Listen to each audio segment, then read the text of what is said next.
Good day, everyone. It is a great privilege to speak before you all in this virtual conference. Wherever you are right now, I hope and pray that you are all in good shape. Allow me to introduce to you myself. I am Steve I. Embang, a MAID student of Southern Capital Colleges and one of the instructors of Northwestern Mindanao State College of Science and Technology.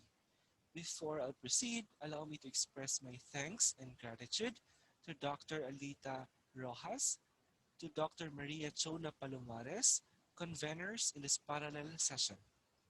Today, I will share to everybody my journey to the study entitled The Effects of Sleep Deprivation Towards the Academic Performance of USTP-Oroquieta. As instructor in higher education institution for almost 3 years, I have several experiences with respect to the behaviors of my learners. To name a few, it's going to be their performances inside the classroom setup. So we have here the sleep deprivation as anchored in my study. Let's talk about sleep deprivation. Sleep deprivation is a condition. Yes, it is a condition in which a particular person or a particular learner does not reach the standard average time of sleep. In short, that particular person has sleep loss or lack of sleep. So we have here the learners, the primary affected or clientele of the sleep deprivation, and we have also here the academic performance. Moving forward, in my 3 years of stay in USTP, I can say that this is actually a major problem.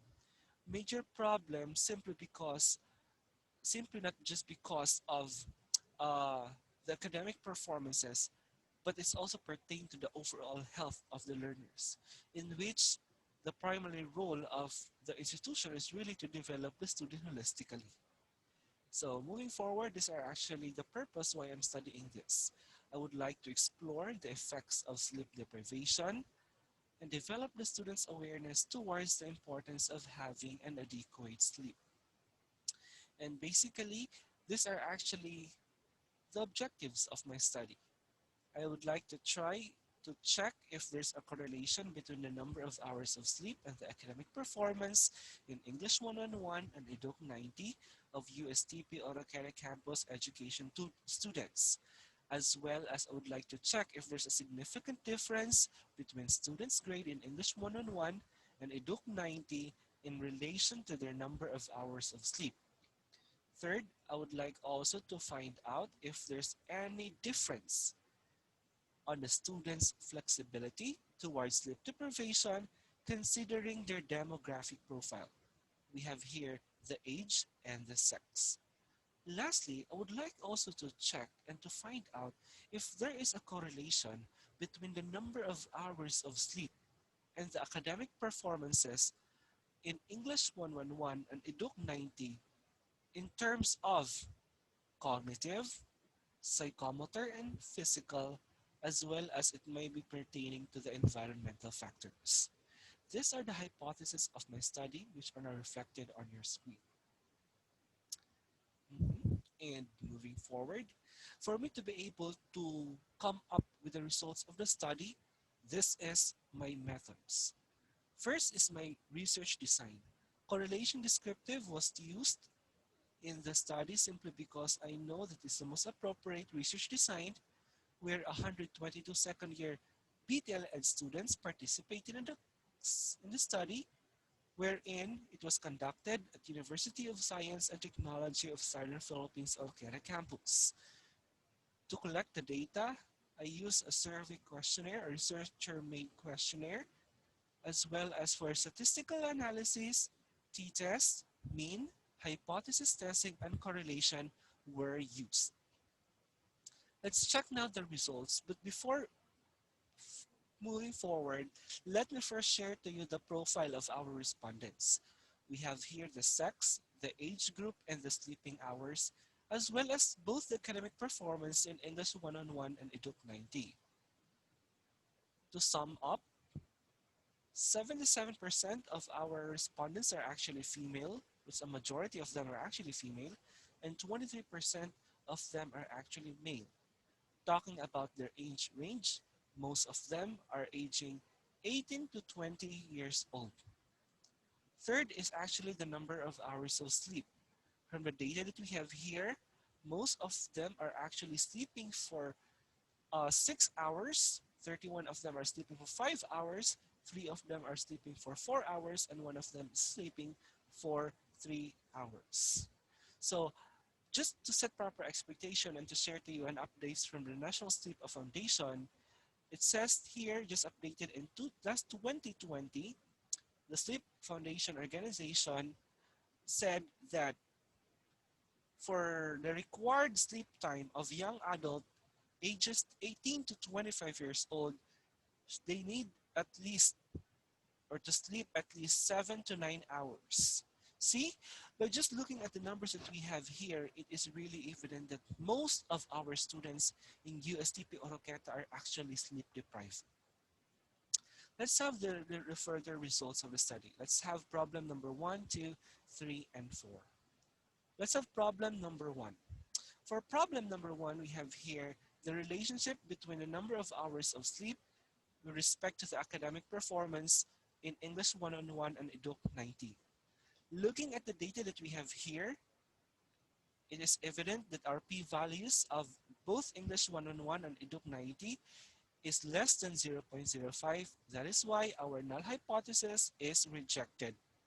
Thus, there is a sufficient evidence to conclude that there is a significant relationship between the number of hours of sleep and the academic performance, both in English 101 and Eduk 90. In short, as the number of sleep increases, the better the academic performance, both in English 101 and Eduk 90. Second problem is that let's check the difference between students' grades in English 101 and Eduk 90 in relation to the number of hours of sleep. So we have here the mean, the variance, test statistic, and the p-value. The same thing with problem number 1, our p-value still is less than 0.05. That is why our null hypothesis is rejected.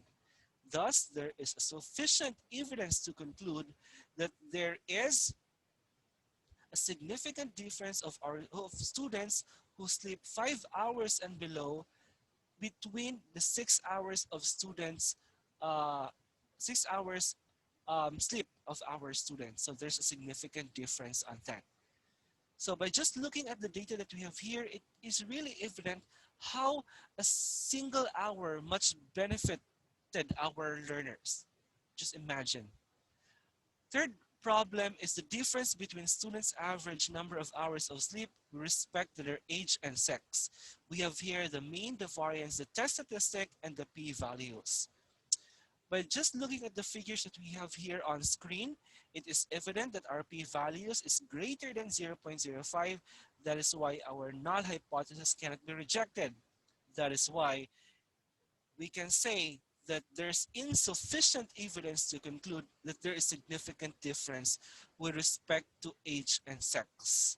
That is why whatever gender or sex you are, whether you're a boy or a girl, whether you are aging 18 to 20 years old, above or below, it has nothing to do with your sleep and nothing to do with your academic performance. Take note for that. Lastly, let's check the correlation between the number of hours of sleep and the academic performance in terms of cognitive psychomotor and the physical environmental factors. The same thing goes with problem number 3. Looking at our correlation coefficient, it's weak and almost close to 0. For the p-values, we have still less, it's greater than 0.05. That's why our null hypothesis cannot be rejected. That's why the same thing goes with problem number 3. There's still an insufficient evidence to conclude that there is a significant difference between the number of hours of sleep and the academic performances with respect to cognitive, psychomotor, and the environmental factor. So to sum up, or in a nutshell, the result concluded that the study showed that with more number of hours spent for sleeping, the higher their academic performance, which is also manifested, which is also being supported by the study of Brigham and Women's Hospital in 2017. It says there in the study that Students who had more regular sleep patterns had better average school grades, which means that without proper sleep, take note, without proper sleep, our brain's function, such as the ability to concentrate, to store data, and other cognitive activities, will be hampered and or paralyzed. So that concluded the study. These are the references for your perusal. So that is why we really have to value our sleep. To our attendants today, thank you so much to Dr. Uh, Alita as well as Dr. Maria Chona. Thank you so much, ma'am, for the opportunity. Thank you all attendees. Bye-bye.